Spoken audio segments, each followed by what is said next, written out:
Joy thought her best friend's family was her safe place. She was wrong.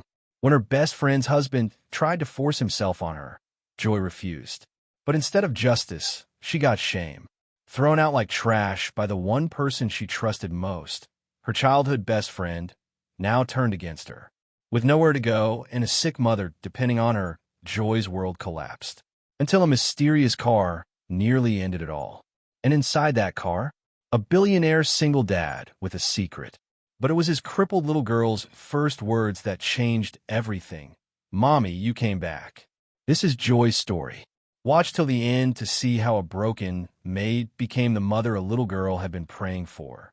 The morning sun broke over Lecky, painting the idyllic mansion in shades of gold that promised beauty but delivered only emptiness. Joy moved through the sprawling house like a ghost, her 22 years weighing heavier than they should. Her father was gone, taken by a motorcycle accident when she was 15.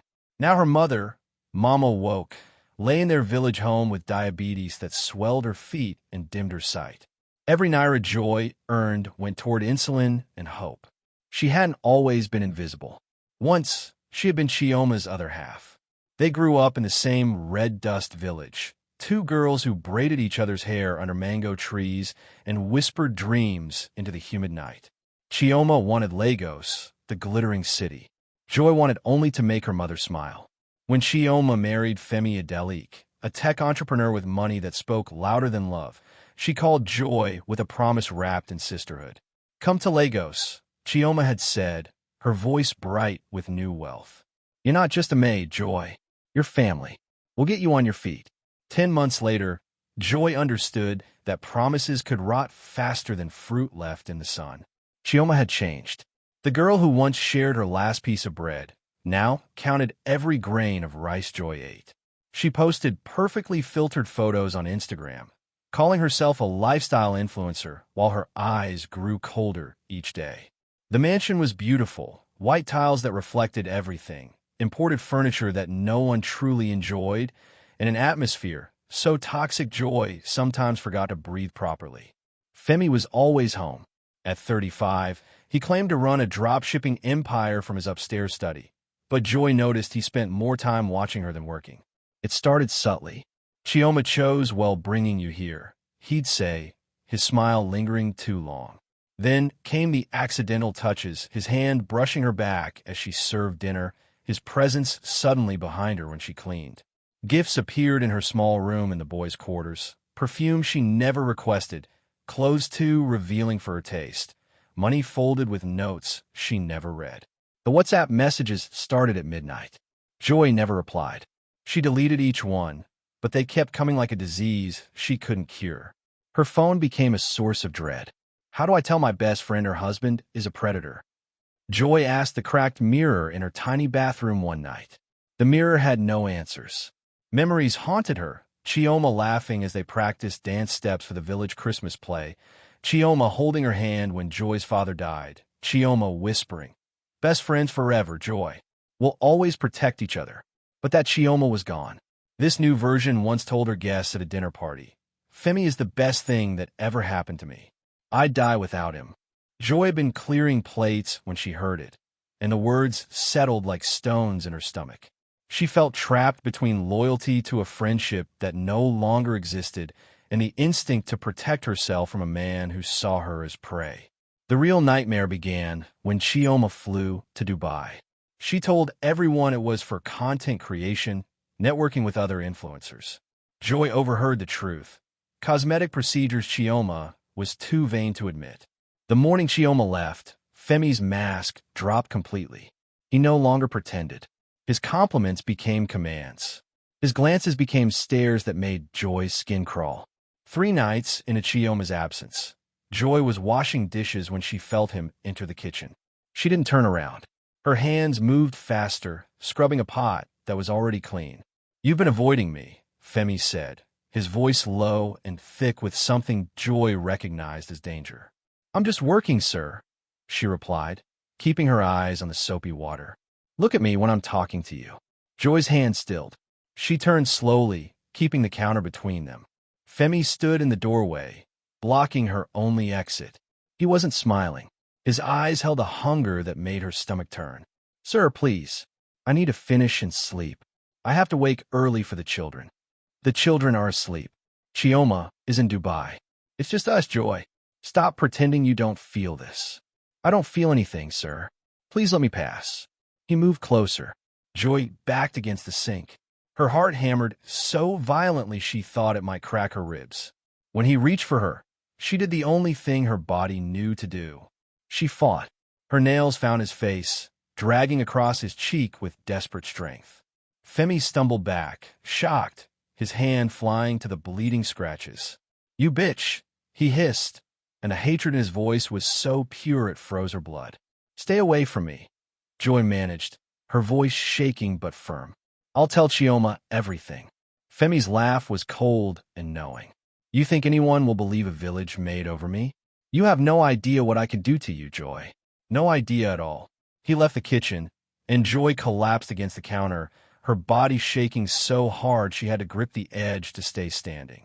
She knew, with the terrible certainty of the powerless. Chioma returned from Dubai 3 days later with a new face and old suspicions. Joy heard the front door slam, heard the sharp click of designer heels on marble, and felt her stomach drop. She was folding laundry in the hallway when Chioma appeared, her face tight and swollen from procedures, her eyes scanning like searchlights. Where's Femi? Chioma's voice cut through the air. In his study, Ma, Joy whispered, unable to meet her eyes. Chioma swept past her without another word, and Joy's hands trembled as she continued folding. She heard voices upstairs, muffled at first, then rising. She heard Femi's tone, careful and pained. She heard Chioma gasp, then silence, the kind that comes before storms. Joy!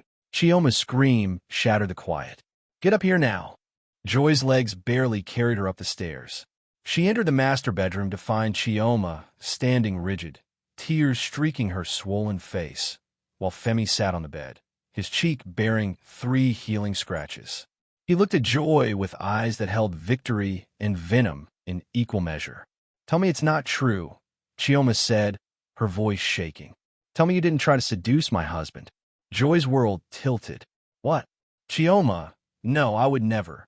She attacked me, Femi interrupted, his voice perfectly calibrated with hurt. I rejected her advances, and she went crazy. Look at my face. That's a lot. Joy's voice cracked. He cornered me in the kitchen. He tried to force himself on me. I was defending myself. Femi pulled out his phone, his movements calm and deliberate. Then explain these messages you sent me. He showed Chioma the screen. Joy saw her own number, saw messages she never wrote. I need you tonight. Chioma doesn't have to know. I've wanted you since I got here. I never sent those. Joy whispered, horror crawling up her spine. I never. And these. Femi swiped to photos. Joy saw herself sleeping in her small room, the angle suggesting someone standing over her bed. In one, her wrapper had slipped, exposing her shoulder. Femi's caption read, waiting for me. Had to say no. Joy felt the room spin. He had entered her room while she slept. He had stolen her phone. He had built an entire lie so perfect, so detailed, that even the truth sounded like a defense mechanism. Chioma, please. Joy turned to her childhood friend, her sister in every way but blood. We've known each other since we were 7. You know me. You know my heart. Please believe me. Chioma's face hardened into something Joy didn't recognize. I know you were always jealous of me. Even back home, you wanted what I had. My clothes, my grades, my life. And now my husband. That's not true. Joy breathed, tears streaming now. I never wanted anything but your friendship. I brought you here out of pity, Chioma said, each word a knife. Your mother was sick. You had nothing. I gave you a home, money, a chance. And this is how you repay me? You're not my friend. You never were. You were always just the help. The words hit Joy harder than any physical blow. 22 years of love, erased in a single sentence. She looked at Femi and saw him fighting a smile. This was what he wanted. Not her body, but her destruction. Chioma, get out, Chioma said coldly. Security, 2 guards appeared within seconds, their faces apologetic but obedient. They grabbed Joy's arms, and she didn't resist. What was the point? Chioma turned her back, and that turning away hurt more than the grip on Joy's arms, more than the shame, more than the lies. They dragged her down the stairs. Joy's feet barely touched the ground. The children, Tayo and Zara, watched from their playroom doorway, confused and frightened. Joy wanted to tell them she was innocent, but her voice had left her. Her bag came flying from the boys' quarters, her few belongings scattered across the driveway. Chioma appeared at the front door, her face a mask of righteous fury and public performance. Neighbors had gathered, phones out, recording the spectacle. "Don't ever use my name in this city," Chioma announced loud enough for everyone to hear. "I'll destroy you if you try. You're nothing but a cheap village girl who tried to ruin my marriage." The gate opened. The guard shoved Joy through it. Her bag followed, landing at her feet with a dull thud. The gate slammed shut with a finality that echoed in Joy's chest like a death knell. She stood there on the pavement, barefoot because they hadn't given her time to find her shoes, humiliated because the phones were still recording, heartbroken because the girl she'd loved like a sister had just called her nothing. Joy sank to her knees on the hot concrete. Around her, Lagos continued its indifferent rhythm. Cars passed. People whispered. Someone laughed. And Joy knelt there, a girl with nowhere to go and no one to turn to, while the city that had promised her opportunity showed its cruelest face. She picked up her bag with numb hands. Her phone was inside, but when she checked it, the battery was at 2%. She had 17 naira in her purse. Her last salary, meant to arrive in 2 days, was now gone with her job. Mama Woke's insulin was due next week. Joy had no plan, no backup, no safety net. She had only the clothes on her back and the crushing weight of injustice. As the sun began its descent toward evening, Joy started walking.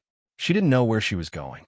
She only knew she couldn't stay there, kneeling on the ground where Chioma had thrown her away like garbage. So she walked, and with each step, a small voice in her head whispered the truth she'd been denying for months. Forever was a lie. Best friends was a lie. Family was a lie. And Joy was alone in a city that ate girls like her for breakfast. Joy walked until her feet bled. She didn't feel the pain at first, too numb from shock, too hollow from betrayal. The sun dropped lower, painting Lagos in shades of orange and purple that mocked her with their beauty. She passed street vendors packing up their wares, Okada riders shouting for passengers, children playing football in narrow alleys. Everyone had somewhere to go. Everyone but her. Her phone died somewhere near Admiralty Way. She'd been staring at it, willing her mother's contact to somehow work without battery, when the screen went black. Now, she had nothing, no connection to anyone, no way to call for help even if help existed. She walked toward the mainland because staying in Lekki felt dangerous. Chioma's threat echoed in her mind. "I'll destroy you." And Chioma had the money, the connections, the social media following to make good on that promise. Night fell fast in Lagos. One moment the sky held light. The next it surrendered to darkness, broken only by flickering street lamps and the headlights of passing cars. Joy found herself near Lekki Bridge, and something in her legs finally gave out. She sank onto the concrete barrier, her body shaking from exhaustion and hunger. She hadn't eaten since yesterday morning. The 17 naira in her purse couldn't buy a decent meal. It couldn't buy anything that mattered. She thought about calling someone, anyone but who. The few friends she'd had in the village had scattered to their own struggles. Her mother would only worry herself sicker. And Chioma, the person she would have called in any crisis before this one, was now the crisis itself. Joy closed her eyes and let the memories come. She was 7 again, sitting under the mango tree with Chioma, their legs dangling, their hands sticky with fruit juice. "Best friends forever, Joy," Chioma had said, pinky finger extended. "We'll always protect each other." Joy had linked her pinky with Chioma's, believing it with the pure faith only children possess. They'd kept that promise through everything. Through Joy's father's death, through Chioma's mother's remarriage, through poverty and teenage heartbreak and the daily indignities of village life. When had it broken? Joy tried to pinpoint the moment Chioma stopped seeing her as a sister and started seeing her as staff. Maybe it was gradual, a slow erosion like water wearing down stone. Maybe it happened the first time Femi complimented Chioma on managing the help so well. Or maybe it was always there, buried under childhood innocence, waiting for money and Legos to bring it to the surface. Forever was a lie, Joy whispered to the indifferent bridge. A tear slid down her cheek, then another, until she was crying silently, her shoulders shaking. She cried for the friendship that died today. She cried for her mother, who would wonder why she hadn't called. She cried for the girl she'd been that morning, naive enough to think truth mattered more than power. Around 3 in the morning, a security guard chased her away from the bridge. No sleeping here. Go find somewhere else. He wasn't cruel, just tired doing his job. Joy picked up her bag and kept walking. She found an empty shop near Onairu, its metal shutter half raised, the space inside smelling of rust and old newspaper. She crawled in, too exhausted to care about safety or dignity anymore. The floor was cold concrete. Joy used her bag as a pillow and pulled her wrapper tight around her body. Sleep came in fragments, broken by the sounds of the waking city. Trucks rumbling past, a rooster crowing from somewhere impossible in urban Lagos. Voices shouting in Yoruba, then Igbo, then English. The city's multilingual heartbeat that never fully stopped. She dreamed of her mother. Mama woke sat in their village compound, her swollen feet propped on a stool, her face worried. Joy, where are you? She called out. Why haven't you called? In the dream, Joy tried to answer, but no sound came from her mouth. She tried to run to her mother, but her feet were stuck in mud that pulled her down, down, down. She woke gasping. Dawn had broken, gray and reluctant. Joy sat up slowly, every muscle in her body screaming protest. Her back ached from the concrete. Her feet throbbed from yesterday's endless walking. Her eyes felt swollen from crying. She looked at herself in the reflection of a grimy window. A stranger stared back, dusty, defeated, barely recognizable as the girl who'd arrived in Lagos 10 months ago with hope in her heart. Joy stood and dusted off her clothes as best she could. Her stomach cramped with hunger. She couldn't remember the last time she'd gone this long without food. She thought about begging, but pride, that useless remnant of dignity, held her back. Instead, she started walking again.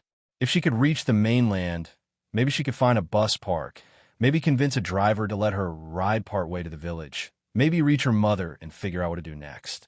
The morning traffic was building, Lagos waking up to its daily chaos. Joy walked along the service road, her mind foggy with hunger and exhaustion. She didn't hear the horn at first. Her thoughts were too loud, screaming questions she couldn't answer. Where will you go? What will you do? How will you survive? Who will believe you? Who will help you? She stepped off the curb without looking. The screech of tires cut through her thoughts like a knife. Joy looked up to see a black Range Rover swerving violently, its tires smoking against the asphalt. The vehicle stopped inches from her body. She felt the heat of the engine, smelled burning rubber, but couldn't make herself move. A strange calm had settled over her. Maybe this was easier. Maybe being hit would solve problems she had no strength left to face. The driver's door flew open. A man jumped out, tall and well-dressed, his face twisted with anger and fear. "Are you mad?" he shouted, striding toward her. "Do you want to die?" Joy stared at him, but didn't speak. His expensive shoes, his tailored shirt, his watch that probably cost more than she'd earn in a year, all of it registered dimly in her exhausted mind. "Are you deaf? You almost got yourself killed." His voice was rising, his hands gesturing wildly. Still, Joy said nothing. She just looked at him with empty eyes, too tired to explain, too broken to care. And then something shifted in his face. The anger drained away as he really looked at her. He saw the torn hem of her dress, the dust covering her clothes, the swollen redness of her eyes, the way she swayed on her feet like someone barely anchored to consciousness. "When last did you eat?" he asked, his voice suddenly gentle. Joy's lips trembled. She opened her mouth to lie, to say she was fine, but what came out instead was the truth. "I don't remember." The man's name was Chika Konkwo, though Joy wouldn't learn that for another 20 minutes. First came the water, pressed in her trembling hands at a roadside buka that smelled of palm oil and redemption.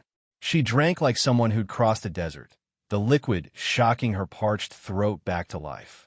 Chike sat across from her, waving away the server's hesitation at Joy's appearance with the quiet authority of someone used to being obeyed. "When did you last sleep?" he asked, his voice stripped of the earlier anger. "Last night, on a shop floor." The words came out flat, too tired for shame. Chike studied her for a long moment. "Tell me what happened." And Joy did. The story poured out like water from a broken dam. She told him about Chioma, about growing up together, about the promise of Lagos that turned into a nightmare. She told him about Femi's harassment, the lies, the fabricated evidence, the betrayal that hurt worse than the accusation. She didn't mention names, but she told him everything else, her voice breaking in places, steady in others, until the whole ugly truth sat between them like a living thing. Chike listened without interruption. When she finished, he leaned back and exhaled slowly. "Betrayal from a stranger hurts," he said quietly. "Betrayal from family destroys." "I know." Something in his tone made Joy look up. His eyes held an old pain, the kind that never fully heals, only learns to coexist with the living. "My wife died 3 years ago," Chike continued, his gaze distant. "Car accident. Left me with our daughter, Ada. She was 2 years old." He paused, his jaw tightening. Ada was in the car, too. Joy's breath caught. She survived, but her legs didn't. Chike's voice was steady, but Joy heard the fracture underneath.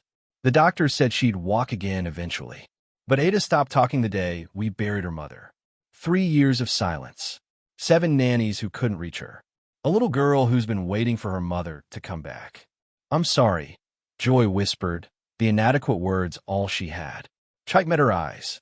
"I need a live-in nanny. Someone who understands pain. Someone gentle." Joy's heart stuttered. "Why would you trust a stranger from the street?" "Because broken people see other broken people. And I see you." Chike pulled out a business card, placed it on the table between them. 200,000 naira a month. Private room in my Victoria Island home. Your only job is to care for Ada. No housework, no cleaning. Just be there for my daughter." Joy stared at the card. "Chike Okonkwo, CEO, Okonkwo Holdings." "Sir, I just escaped one house." "How do I know?" "You don't," Chike interrupted gently. "But what's your alternative right now?" He pulled out his phone, typed quickly, then turned the screen toward her. Forbes list. Philanthropist of the Year. Presidential Advisory Board. His face in a dozen articles about business and charity. "I'm not your former boss. And if I cross a line, you have my full identity. You can destroy me with a single phone call." Joy looked at the phone, then at his face, searching for the trap. But all she saw was a tired man offering a lifeline to someone drowning. She had 17 naira, no home, a dying phone, and a mother who needed medicine. Pride was a luxury she could no longer afford. "Okay," she whispered. "Yes." The Victoria Island mansion took Joy's breath away. Tall gates, manicure gardens, a house that looked like it belonged in magazines. Staff moved efficiently, a chef preparing dinner, a driver washing the car, a cleaner who nodded respectfully. But noticeably no nanny, no mother figure. Mrs. Okafor, the house manager, showed Joy to her room. It was bigger than the entire boys' quarters at the Adelik house, with an ensuite bathroom and a balcony overlooking the garden. "You'll start tomorrow," Mrs. Okafor said. Then her expression shifted, became cautious. "We've had 7 nannies in 3 years. Ada is difficult." "Difficult how?" Joy asked. "She doesn't speak. Hasn't since the accident. Doctors say it's psychological." Mrs. Okafor's voice dropped.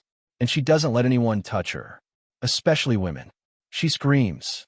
That night, Joy lay in the softest bed she'd ever known and wondered what she'd agreed to. But exhaustion claimed her before doubt could take root, and for the first time in days, she slept without nightmares. The next morning, Mrs. Okafor led her to Ada's room. Pink walls, medical equipment in one corner, toys that looked untouched gathering dust. Ada sat in a specialized wheelchair by the window, her back to the door, small and still. Joy dismissed Mrs. Okafor with a gentle nod, then did something the other nannies hadn't. She didn't speak. She didn't try to touch Ada or force interaction. She simply sat on the floor, cross-legged, and began to hum. It was the lullaby Mama Woke used to sing, a Yoruba melody about stars and safety. 5 minutes passed. Joy kept humming, her eyes closed, letting the music fill the space between them. Then she heard it, the soft whir of the wheelchair turning. Joy opened her eyes. Ada was tiny, 5 years old but seeming younger, her legs twisted in braces, her brown eyes enormous in her small face. She stared at Joy with an intensity that felt like being seen for the first time in forever. Then Ada spoke, her voice rusty from disuse but clear. "Mommy? You came back." Joy's heart stopped. "Sweetheart, I'm not your mommy." Ada's face crumpled, tears spilling over. But she kept talking, words tumbling out after 3 years of silence. "You look like her. You sound like her." The door burst open. Mrs. Okafor stood frozen, her hand over her mouth. "Ada, you're talking. Oh my God." Footsteps thundered up the stairs. Chike appeared in the doorway, his face shocked, disbelieving. He dropped to his knees. "Ada, baby, say it again. Say anything." Ada turned to her father, and Joy saw the moment stretch between them like a bridge being rebuilt. "Daddy, is she staying?" Chike's face crumpled. It was the first time Ada had called him Daddy in 3 years. This story reminds us that sometimes our darkest moments become doorways to our destiny. Betrayal breaks us, yes, but being broken open is often the only way light gets in. Joy lost a false friend, but found a real family. She lost her dignity, but built her purpose. And a little girl who couldn't speak found her voice through someone who'd almost lost hers. When the world turns its back, remember, there are still people who carry the light of compassion. Your worth isn't defined by who rejected you, but by who you become after the rejection. Keep walking, even when your feet bleed. Keep hoping, even when hope seems foolish. Because sometimes the car that almost hits you carries the life you were always meant to live. If this story touched your heart, please hit the like button and subscribe to this channel so you never miss stories that inspire, heal, and remind us of our shared humanity. Share this with someone who needs to hear that their story isn't over. It's just beginning. And comment below, what lesson did Joy's journey teach you? I'd love to hear your thoughts.